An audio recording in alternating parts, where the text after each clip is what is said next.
Hey everybody, welcome back. Hey, I was just I've got some of this on an older video, but I was just out finishing up doing some stuff to the pool, so I thought I'd make another one that's got some of the same information as the other one, but a few things that are updated a little bit. We just got this pool beginning of last year. It's just one of those, you can put up with it's just one of them easy set ones. It's not that big a deal. It's a little off level. I was out here doing this by myself with a shovel, so it's pretty close for for what I care about. It's over here, it's about a ½ inch, and over there it gets to about 1.25 inches. So I mean, it's not that bad for doing it by hand. This side of the yard was a lot higher, so it was a lot digging. But something I wanted to cover is when we got this pool, the filters that they come with aren't, in my opinion, not very good. They're the paper filters. I think that's how they save a little bit of their money, why they can sell them cheap or cheaper. So I went out and my old pump died that I had on my other pool, and these are kind of partially disposable pools, I guess you'd call them.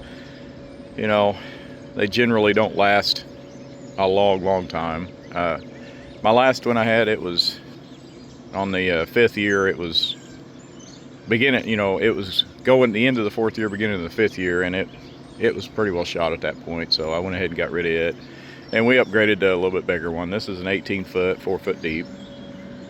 But something I wanted to do is, since my old sand filter went bad, I went ahead and bought this one. It's a QX 2600 saltwater system, and it really wasn't much more than a comparable sand filter, just a regular filter. And this one here, I got one that had more capacity than what the pool. This is an 18-foot pool, and this filter's for a 24-foot. So I got one with extra capacity.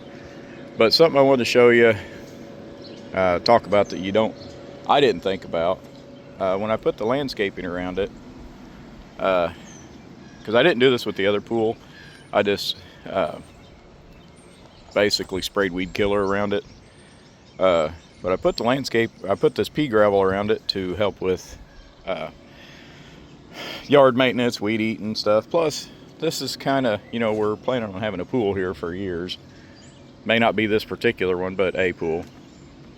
So I wanted it to look a little nicer and trimmed out. I don't like it when your filters are set right there on the ground.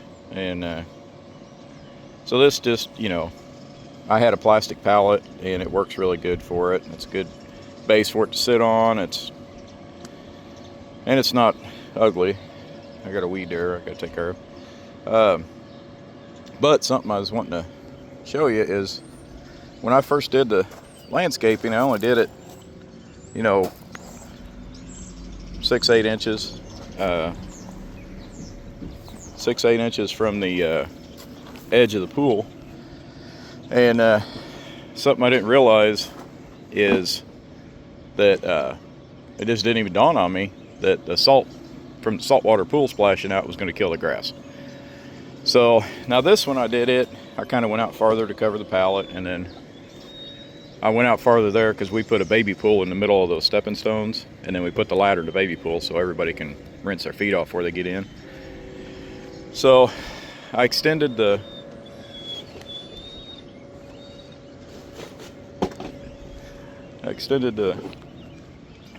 landscaping out farther, and that was mainly to cover the, I got a spot there I got to fix, mainly to cover the ground, the grass that was dying, and which I put cover down under this. You can see part of it coming through, but stuff still grows in it, so I still got to spray some weed killer and stuff, but that's okay. But something that I had in another video, these pools, easy setup pools like this. Sorry about the dog in the background. They have these openings right here, and I was down at the bottom of each one of them, I was getting all the pea gravel washed out because water was splashing up through here. And in a previous video, I showed just take pool noodles and cut them and put them in there, and that cut out all of this getting knocked out, and then it cut out a lot of water loss from water splashing out over these. But the reason why I'm showing them again is these pool noodles, they will degrade. So if you do this, it's a good idea. I'm gonna go get some later today or tomorrow and redo these. But it's a good idea to go ahead and swap these out, because if not, if the kids get it, and the kids really haven't been picking at them, but if you, you know, you could pick at them and get pieces out that would, now granted it's going to float, but you know, that's just more stuff you got to try to clean out and skim out. So, and something else real quick to show you is something you don't think about with the salt. This is not a saltwater rated pool, just to start off with. It's not made for saltwater. Yes, chlorine is an oxidizer, but salt does a lot more. And I know they make chlorine from salt, but something I didn't think about, I knew, but I didn't think about is this. Because this isn't a saltwater rated pool, so it's a little more susceptible to corrosion. Which this I'm gonna have to fix and paint. It's on this side, but our ladder sits right here.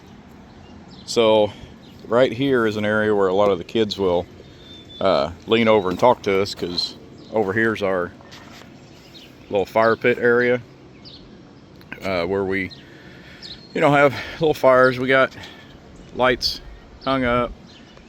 I got my hose hanger there, but I got the bottom of that's about half full of concrete and it's got dirt in it. But we put them posts up and we got lights hanging around, so when you turn them on at night, it's just enough light out here so it doesn't blind you, but it's comfortable to watch. But there's the burn pile, so the kids we'll be sitting over there and the kids will be talking to us. So that's just something to be mindful of, is even with this, once I clean this off and fix it, it's still going to last. You know, I'll still get my 4 years out of it. But that's just something to think about ahead of time. And with saltwater pools, they do still use chlorine. It's just your saltwater module down there runs electricity over the salt water, and it separates the sodium and the chloride, and the chloride is chlorine. So it still has chlorine. It's just instead of having spikes, you got more of a constant. And I've had a lot of luck with it last year. You still have to check your chemical levels every once in a while and your pH and stuff, but I haven't had hardly any of the problems. I got it vacuumed out the other day, and you can still see there's some dirt still in there. I got it vacuumed out and all churned up, and that's what's settled. So I'm going to go through and vacuum it again, and then after that I should, other than skimming it, I should have everything out that needs out. So have it ready for the season. My gauge is still in the green, but it's getting real close. So here next day or two I'll go ahead and back flush that, and then like this right here, so you can tell when you flush it when your water's clear, this ends up getting a little bit of water left in it, and it algae-fied, so you got to wipe it out quite a bit. But and you might already know it, but a quick thing on your top, take a picture of this on top, because my old filter was so old that this had all faded off, so I had to get online and get a picture of it out of a manual. But take a picture of that, and now at least with Intech, I don't know about the rest of them because I haven't checked, but something I didn't think about that I did with the old one is when I'd push, turn it off, when I'd push this down and turn it to whatever position I wanted, I just kind of went whichever way. But going by the manual, you push down on this, you always got to do it clockwise. Even if you go to backwash right here, and then you want to go to closed. you can't just go back to closed. You got to take the handle all the way around until it comes back to closed, because you can tear up the O-rings in there. And I didn't know that until after I got this one. I actually read the manual. So, but that's just a real quick thing. The pool's ready to go, other than one more vacuum, and it's nice and clear, and it's still fairly chilly, but the kids swam in it the other day, so before I had a chance to clean it out all the way, which wasn't a big deal, because I don't like these because the filter, yeah, you can see it underwater there. I like the ones that have the skimmer on top, but I understand why it doesn't, because, you know, with this setup, you might lose your vacuum on the suction side and get air in the pump. So, but that's just a little video on whether or not some things to look out for saltwater. But it is easier to take care of after you initially set it up, and it's a lot easier on your hair and everything else. So, all right, well, thanks for watching. Don't forget to like and subscribe and all that stuff, and thank you for the subscribers I got. I'm over 60 now, and I appreciate it. That's awesome. I had a goal of 50, I got to that. I had a goal of 60, and I got to that. So my next goal is 100. So I really appreciate it. Thank you very much, everybody. Bye.